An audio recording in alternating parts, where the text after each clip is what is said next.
Hello everyone. माझं नाव मनोज गवई आहे आणि मी तुम्हाला जॉमेट्री हा सब्जेक्ट शिकवणार आहे. तर जॉमेट्री शिकवताना हा आपला दुसरा पार्ट आहे, जो की BSc फर्स्ट इयर सेकंड सेममध्ये आहे.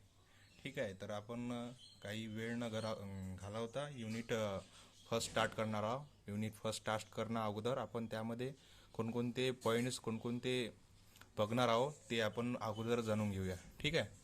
तर सर्वात आधी आपण बघणार आहोत coordinates and transformation of coordinates. Okay. Coordinates and transformation of coordinates हे बघणार आहोत. त्यानंतर direction cosine of a line, direction cosines of a line हा नंतर बघणार आहोत पॉईंट. त्यानंतर युजफुल रिलेशन्स कशा आहेत, तर त्यानंतर रिलेशन बिटवीन डायरेक्शन कोसाइन्स, म्हणजे डायरेक्शन कोसाइनचे आपण रिलेशन त्याचं रिलेशन काय आहे ते बघणार आहोत. त्यानंतर projection on a straight line. आता तुम्ही तर स्ट्रेट लाईन म्हणजे आता तुम्हाला माहीतच असेल, काहींना प्रोजेक्शन पण माहीत असेल, तर ते पण आपण डिटेलमध्ये बघूया. त्यानंतर projection of a point on a line, याच्यामध्ये सब पॉईंट हा आहे projection of a point on a line. ठीक आहे. त्यानंतर projection of a segment on another line. ठीक आहे. हा पण त्यातला अनदर पॉईंट आहे. त्यानंतर projection of a broken line. ठीक आहे. त्यानंतर projection of the join of two lines. आणि लास्ट पॉईंट आहे अँगल बिटवीन टू लाईन्स. हे आपल्याला जवळपास 10 ते 12 पॉईंट्स आहेत. तर हे आपल्याला या युनिटमध्ये डिस्कस करायचे आहे वन बाय वन. एकदम छोटासा युनिट आहे, जास्त मोठा नाही आहे आणि तुम्हाला समजेलच. खूपच इझी आहे. फक्त एवढं आहे की याच्यामध्ये प्रॉब्लेम जास्त नाही आहे आणि फॉर्म्युले पण थोडे कमी आहे आणि थेरीचा पार्ट थोडा जास्त आहे यामध्ये. त्याच्यामुळे तुम्हाला थेरीकडे लक्ष द्यावं लागेल आणि होऊन जाईल, कारण की जवळपास यातला काही पोर्शन तुमचा 12वीमध्ये झालेलाच आहे. तर आता कोरोना काळातनी 12वी कशी झाली हे तर सर्वांना माहीतच आहे. तरी पण असो, तुम्ही अभ्यास कराल अशी आशाच आहे. ठीक आहे. तर चला वेळ न घालवता आपण युनिट स्टार्ट करूया. ठीक आहे. ठीक आहे. तर स्टार्ट करूया. कॉर्डिनेट्समध्ये आपण सर्वप्रथम इंट्रोडक्शन बघू. इंट्रोडक्शन नंतर वन बाय वन पॉईंट्स बघू. ठीक आहे. त्या इंट्रोडक्शनमध्ये काय आहे, in a plane the position of a point is determined by an order pair XY of a real numbers. आता रिअल नंबर्स तुम्हाला माहीतच असेल, 0, 1, -1 हे सगळे जेवढे पण असेल तेवढे रिअल नंबर आहे. आणि समजा याचे किती प्रकार आहे काय ते तुम्हाला माहीत असेलच. नसेल तर आपण जेव्हा ऑफलाईन लेक्चर घेऊ त्यावेळेस सांगूलच देईल मी. ठीक आहे.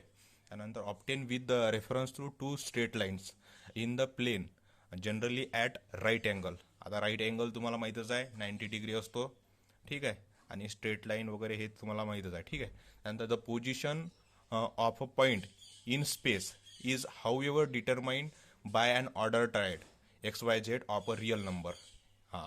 ओके. त्यानंतर we now proceed to explain as to how this is done.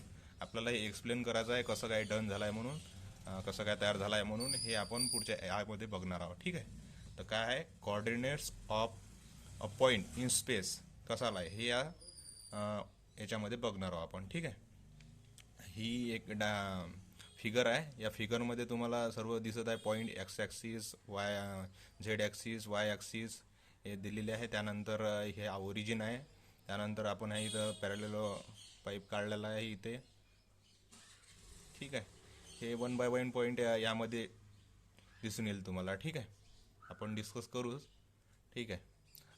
Let's X'(O(X), Z'(O(Z) be two perpendicular straight lines determine the XOZ plane. हा बघा XO आणि हा Z हा एक प्लेन आहे. ठीक आहे. या प्लेनमध्ये X'(OX), X'(OX) अँड Z'(OZ), हा Z'(OZ) हे दोन हे काढलेले आहे, स्ट्रेट लाईन्स काढलेले आहे, ज्याच्यामुळं हे परपेंडिक्युलर आहे सरळ याला. ठीक आहे. तर हेच सांगायचं आहे. आणि थ्रू ओरिजिन, हा ओरिजिन ओ. ठीक आहे. त्यानंतर there points of intersection called origin. हा यालाच ओरिजिन म्हणतात. ठीक आहे. आता समोर बघूया आपण. ठीक आहे. Draw the line Y dash O Y perpendicular to the X O Z plane. हा बघितला आपण त्यामध्ये वाय ओ वाय पण लाईन होती. So that we have 3 mutually perpendicular straight lines. हा बघितल्या आपण म्युच्युअली परपेंडिक्युलर आहे बरोबर एकदम अशा. ठीक आहे, ते आपल्याला दिसत नाही पण जेव्हा आपण जर काही आपण एखादा हे घेतला समजा जसे काय 3 पेनच आपण घेतले 3 पेन घेतले असे ठेवले आपण साईड बाय साईड तर ते आपल्याला बरोबर स्ट्रेट लाईनमध्ये दिसेल परपेंडिक्युलर दिसेल. ठीक आहे, usually perpendicular lines X dash O X Y dash O Y Z dash O Z known as rectangular coordinate axes. याला काय म्हणतात? Rectangular coordinate axes. ठीक आहे, समजलं तुम्हाला? Okay. The position directions the positive directions of the axis are indicated by arrowheads. Okay, these three axes taken in pairs determine the 3 planes. Okay, XOY, YOZ and ZOX असे 3 प्लेनमध्ये determine झाला आहे. ठीक आहे, और briefly the XY, YZ, ZX planes mutually at a right angle. हां, right angle तयार करतात बरोबर आहे. Known as rectangular coordinate planes. यालाच काय म्हणतात? Rectangular coordinate planes.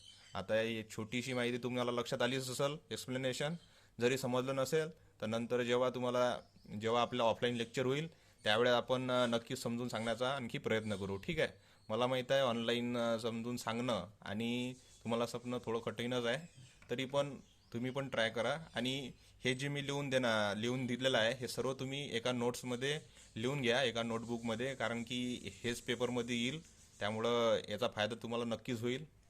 ठीक आहे, चला वळूयात नेक्स्ट पॉईंटकडे. ठीक आहे, the plane X O Z containing the lines X dash O X and Z dash O Z may be image as the plane of the paper. ठीक आहे, the line O Y as the pointing towards the reader and O Y dash behind the paper. ठीक आहे, त्यानंतर through any point P in space draw 3 planes parallel to the 3 coordinates plane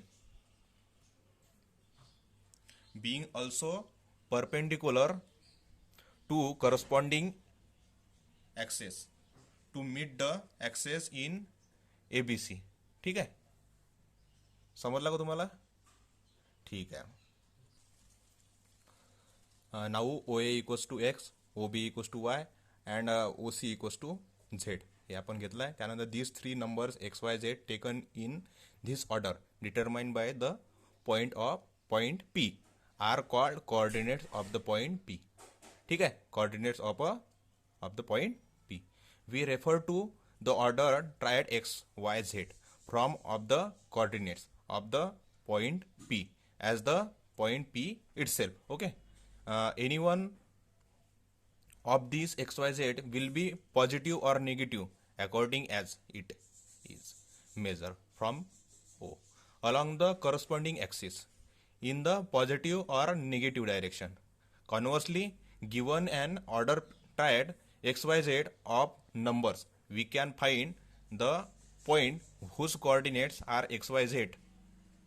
To do this, we proceed as follows. आपण खालची proceed बघू. ठीक आहे, त्यानंतर measure O A, O B, O C along O X, O Y, O Z equal to X Y Z respectively. Second point आहे through the points A B C draw planes parallel to the coordinates planes Y Z, Z X, X Y respectively. The point of intersection of these 3 planes is the required point P. समजलं का? The point of intersection of these 3 planes is the required point P. म्हणजे सगळ्याचं intersection केल्यावर 3 प्लेन्सचं आपल्याला point मिळते, required point P. ठीक आहे,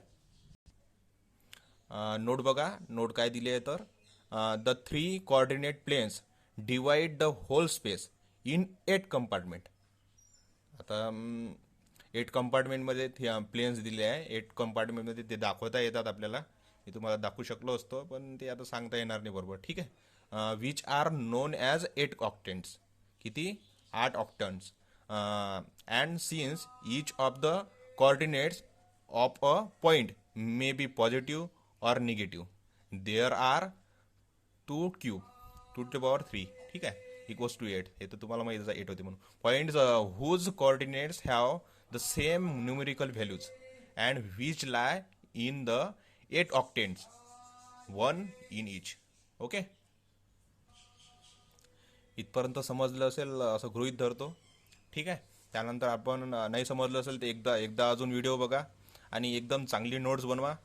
ठीक आहे, त्यानंतर आता दुसरा पॉईंट बघू आपण, डिस्टन्स बिटवीन 2 पॉईंट्स. ठीक आहे, डिस्टन्स बिटवीन 2 पॉईंट. आता डिस्टन्स वगैरे तुम्हाला माहीतच आहे. To find the distance between 2 given points P of x1 y1 z1 and Q of x2 y2 z2. ठीक आहे, through the points P Q draw the plane parallel to the coordinates.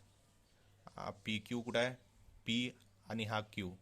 ठीक आहे, त्यानंतर काय म्हणते, coordinate planes to from a rectangular parallel pipe. हा बघा parallel pipe तयार झाला आहे, हा झाला आहे, हे बघा इथं पण तयार झाला आहे, इथं तयार झाला आहे, याला पॅरलर पाईप म्हणतात. ठीक आहे, whose one diagonal is P Q, हा डायगोनल पी क्यू. ठीक आहे, याचा एक डायगोनल काय आहे, पी क्यू हा डायगोनल आहे. ठीक आहे, ही फिगर तुम्ही लक्षात घ्या कशी काढली आहे. त्यानंतर तुम्हाला याच्यावरून तुम्हाला ही सर्व जी माहिती आहे ही सर्व तुम्हाला याच्यावरून लिहिता येते. तुम्हाला जर फिगर माहीत असेल कशी आहे तर, आणि माहिती माहीत असेल तुम्हाला तर तुम्ही यावरून फिगर लिहू शकता. म्हणून दोनपैकी एक कोणतं सोपं जाते तुम्हाला त्यावरून तुम्ही करा. ठीक आहे, तर then APCM A P C M, त्यानंतर एन बी एल क्यू ठीक आहे, दोन्ही पण आहे. ठीक आहे, त्यानंतर L C P Q L C P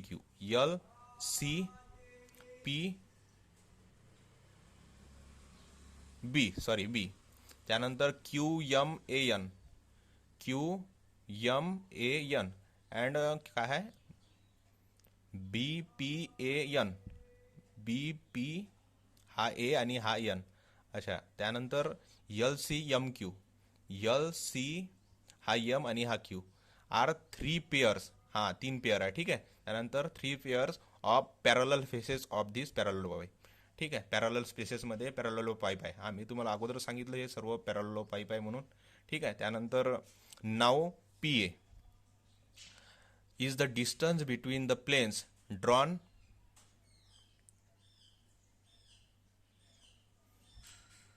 through the points P and Q parallel to YZ plane and is therefore equal to the difference between their x coordinates. ठीक आहे, समजलं तुम्हाला हे इथपर्यंत. पी ए हा पी ए दिलाय, ते distance between.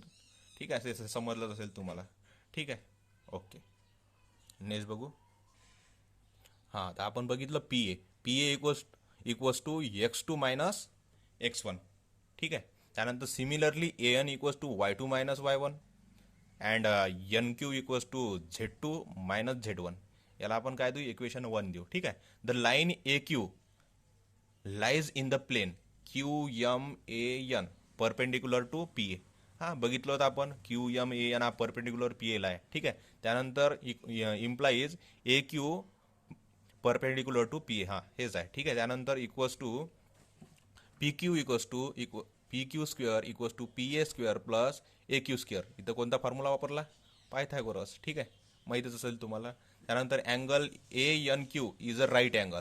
हां बरोबर आहे, हा ए एन क्यू आहे, हा राईट अँगल दिला आहे. आम्हाला तुम्हाला फिगरमध्ये दिसेलच. ठीक आहे, त्यानंतर equals to A Q square equals to A N square plus A N Q square.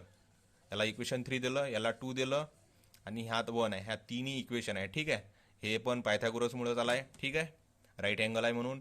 त्यानंतर from 1 to 3 we obtain P Q square equals to P A square plus A Q square equals to P A square plus A N square plus N Q square. आता A Q स्क्वेअरची हे इथून value टाकली आहे यामध्ये.